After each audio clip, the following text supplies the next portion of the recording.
Hello friends, आज की इस वीडियो के माध्यम से हम लोग इम्पॉर्टेंट क्वेश्चन सीरीज के अंतर्गत क्वेश्चन नंबर 2 डिस्कस करेंगे।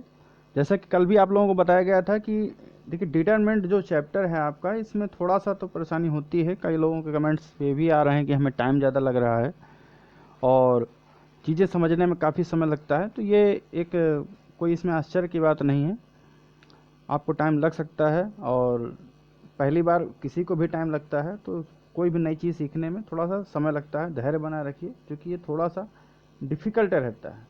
इसमें क्या आगे कुछ करना है इसमें के संबंध में कोई निश्चित प्रक्रिया नहीं है। आपके दिमाग में क्या नया आइडिया आता है, उस कैसे सोच पाते हैं, इसी पर डिपेंड करता है। बस केवल इतना कह सकते हैं कि आप ज़्यादा से ज़्यादा प्रैक्टिस करके ही इसको आप सीख सकते हैं। तो इसलिए आप जितनी ज़्यादा प्रैक्टिस करेंगे, मोर प्रैक्टिस करके ही आप इसमें कमांड कर सकते हैं। तो आइए शुरू करते हैं क्वेश्चन नंबर 2। तो जैसा कि आप अपनी स्क्रीन पर यहाँ पर देख रहे हैं, हमारे पास एक क्वेश्चन दिया गया है जिसमें प्रूव करना है, जिसका यहाँ पर फर्स्ट कॉलम में एक्स वाई जेड है, सेकंड कॉलम में x square y square z square है और थर्ड कॉलम में जो है वाई जेड जेड एक्स और एक्स वाई है। आप चाहें रो वाइज पढ़ सकते हैं, जैसा कि आपको मतलब रो वाइज कॉलम वाइज सभी तरीके से ध्यान देने के बाद ही हम ये निष्कर्ष पर पहुंचते हैं कि क्या किया जाना चाहिए। इत्मीनान से सोचने के बाद ही हम लोग आगे की प्रक्रिया को डिसाइड करते हैं। एक प्रकार की रणनीति है, आप अलग अलग तरीके से रणनीति इस्तेमाल कर सकते हैं। तो चलिए इसको शुरू करते हैं, हम आगे देखिए कैसे इसको सॉल्व किया जा रहा है।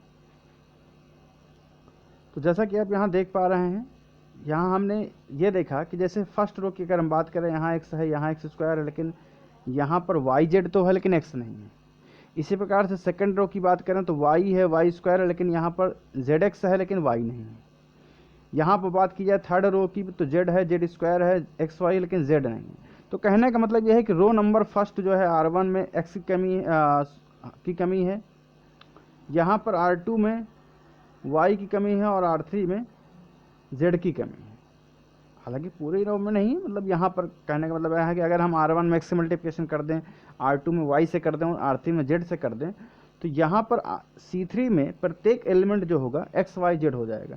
कल भी आपको बताया गया था कि हम ये कोशिश किया करते हैं कि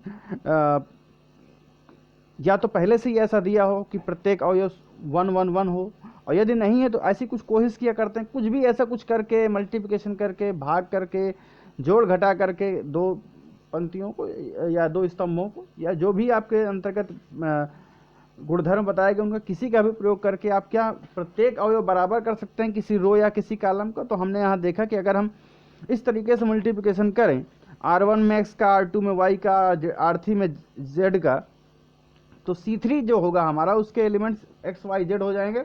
और एक्स वाई जेड चूंकि सभी बराबर हो जाएंगे तो एक्स वाई जेड कॉमन ले लेकर के हम 1 1 1 बना सकते हैं। और उसके पश्चात फिर दो 1 को 0 करेंगे और फिर प्रसार कर देंगे। तो ये हमारी पूरी रणनीति रही।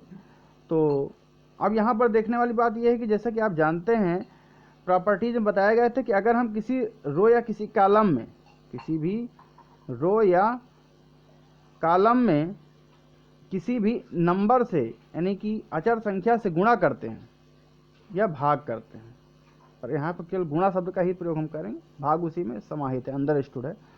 तो अगर हम किसी अचर संख्या से गुणा करते हैं तो जो सारणिक का मान होगा वो k गुना हो जाएगा। k से हम गुणा कर रहे हैं तो k गुना हो जाएगा, तो मतलब परिवर्तित हो जाएगा। तो हमें ऐसा करना है कि गुणा भी कर दें, परिवर्तित ना भी हो। तो इसके लिए क्या किया जाना चाहिए, इसके लिए क्या करेंगे, यहाँ देखिए लिखा हुआ है R1 में x से, R2 में y से, R3 में z से गुणा करने पर तथा सारणिक में 1/x y z से गुणा करने पर। देखिए हमने क्या किया, x से गुणा किया तो 1x गुना हो जाएगा, तो उसकी काट के लिए यहाँ पर 1/x हो जाएगा। फिर R2 में y से किया तो इसके लिए हमने 1/y भी देखिए यहाँ पर आ गया हमारे पास। और R3 में z से गुणा किया तो इसलिए 1/z हो जाएगा। मतलब जिससे गुणा उसी से भाग, आप ऐसा समझ सकते हैं। लेकिन गुणा किस रो में करना ये हमें लिखना होता है, और भाग जो हम कर रहे हैं वो पूरे के पूरे सारणिक में कर रहे हैं, जिससे कि ऊपर वाली सारणिक का मान और इस सारणिक का मान अब यहाँ पर परिवर्तित नहीं हो रहा है। आप देख सकते हैं इसका जो वैल्यू होगी, इसकी वैल्यू जो होगी और इसकी वैल्यू होगी वो इक्वल है, ठीक है। तो देखिए यहाँ पर अब इसके गुणा करने से क्या हुआ कि C3 का हर एक अवयव हमारा XYZ हो गया। अब हम क्या कर सकते हैं कि C3 से XYZ कॉमन ले सकते हैं। तो आप देख सकते हैं यहाँ पर लिखा हुआ है कि C3 से XYZ कॉमन लेने पर, और देखिए 1/XYZ पहले से ही था, XYZ आपने कॉमन कर लिया तो XYZ क्या हो गया, आपस में कैंसिल हो गया, यानी 1 आ जाएगा। और यहाँ पर भी 1 1 1, तो देखिए कितने 1 1 1 हो जाएगा। ठीक है, अब यहाँ पर 1 1 1 हो जाने के पश्चात आप यहाँ पर देखेंगे कि हमें क्या करना है, अब दो जगह जीरो बना लेना है। तो जीरो कैसे बने, तो देखिए ये किसमें, कॉलम में 1 1 है, तो रो को घटाएंगे आपस में। तो कौन कौन सी रो को घटा दिया जाए, तो चलिए हमने पहली रो का इस्तेमाल किया है दोनों को घटाने के लिए। तो हमने क्या किया, लिखा हुआ R2 में से R1 घटाने पर R3 में से भी हम R1 घटा दिया।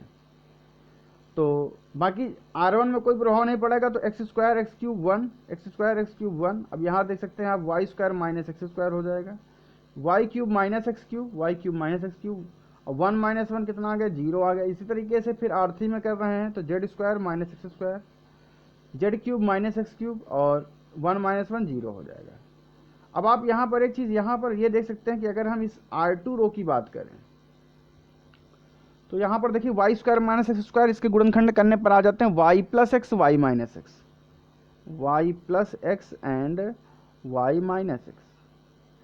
Y cube minus x cube की बात करें, इसके गुणनखंड में आ जाएगा वाई माइनस एक्स, एक ब्रैकेट में, दूसरे ब्रैकेट में y square plus x square plus x Y.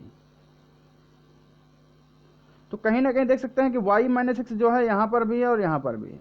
तो आपका देख सकते हैं या यहाँ तो खैर 0 ही है नेक्स्ट एलिमेंट।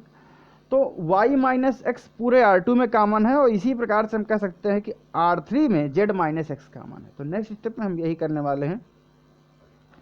आप यहाँ देख सकते हैं कि लिखा हुआ है R2 से y माइनस एक्स और R3 से z माइनस एक्स कॉमन लेने पर। तो देखिए जब कॉमन लेंगे तो पूरा यहाँ पर डिटेल में नहीं लिखा जा सकता है, आप रफ में इस्तेमाल कर सकते हैं पूरा सब कुछ सॉल्व करने के प्रक्रिया, यहाँ तो डायरेक्ट ही लिखना पड़ेगा। तो यहाँ पर y minus X Z minus X आ गया। अब यहाँ पर देखिए वाई स्क्वायर एक्स स्क्वायर था, Y square minus x square था, तो वाई प्लस एक्स बच गया। Y cube minus x cube था, तो चूंकि उसके गुणनखंड वाई माइनस एक्स और दूसरे ब्रैकेट में y square plus x y था, तो वाई माइनस एक्स चले जाने पर y square plus x y बच जाता है। ये 0 है तो 0 ही रहने वाला है। इसी प्रकार से यहाँ पर Z square minus x square से क्या बच गया, यहाँ पर जेड प्लस एक्स बच गया, और Z cube minus x cube से क्या बच गया, Z square plus x square plus Z x बच गया, और यहाँ पर 0 रह गया। ठीक है, तो इस तरीके से हमने देखा कि जो हमारे पास प्रूव करना था वहाँ पर x माइनस वाई और z माइनस एक्स दो गुणनखंड आ रहे थे। तो हालांकि यहाँ पर ये y माइनस एक्स है, इसको हम -1 कॉमन लेकर के x माइनस 1 बना सकते हैं, x माइनस वाई बना सकते हैं, और तो दो गुणनखंड मिल गए। तो कहीं ना कहीं हम ये भी कह सकते हैं एक प्रकार से कि हमारे क्वेश्चन का जो सोल्यूशन होता है, यानी जो हमारा प्रूव करना होता है, जो कुछ हमें प्रूव करना होता है, उसी गुणनखंडों से भी हम ये आइडिया लगा सकते हैं कि क्या करना चाहिए। ठीक है, हालांकि वहाँ से बहुत ज़्यादा आइडिया तो नहीं लगता है, लेकिन फिर भी कह सकते हैं कि वहाँ से भी कुछ ना कुछ आइडिया हम लगा सकते हैं। तो आइए देखते हैं नेक्स्ट अब आगे क्या करने वाले हम। अब हम यहाँ पर ये देख रहे हैं कि यहाँ x है, यहाँ पर x है, और यहाँ पर जैसे कि आप देख रहे हैं एक्स स्क्वायर है।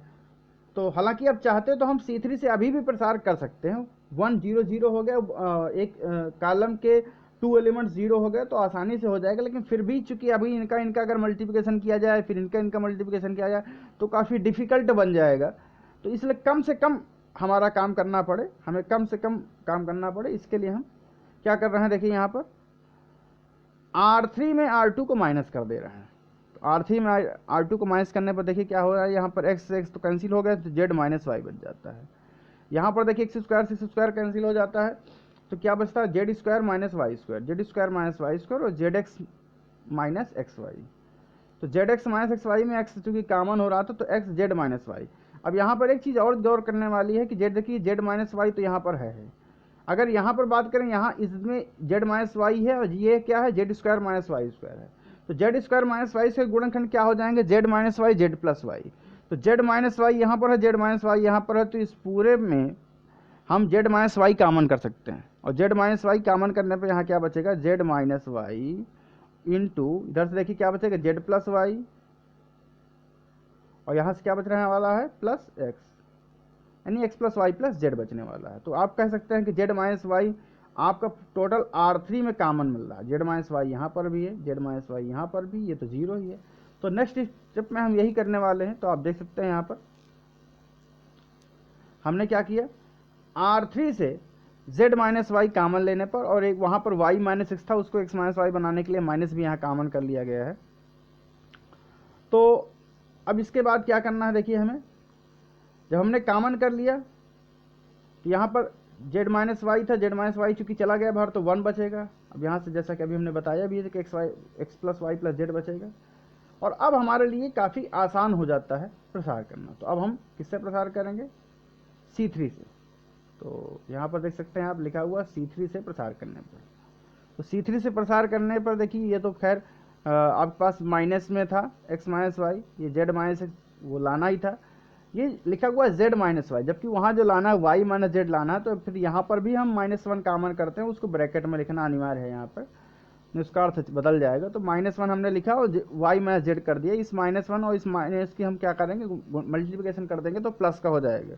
ठीक है, आइए अंदर की बात करते हैं। तो यहाँ पर देखिए 1 है, 0 0, तो 0 0 से तो कोई मतलब नहीं। 1 की अगर हम बात करें तो ये फर्स्ट रो में है और थर्ड कॉलम में है। अगर इनको हटा दिया जाए तो x plus y, x square plus Y square plus x y और 1 और x plus Y plus z 1 से इस प्रकार का एक ये डिटर्मिनेंट 2/2 का बन जाता है। ठीक है।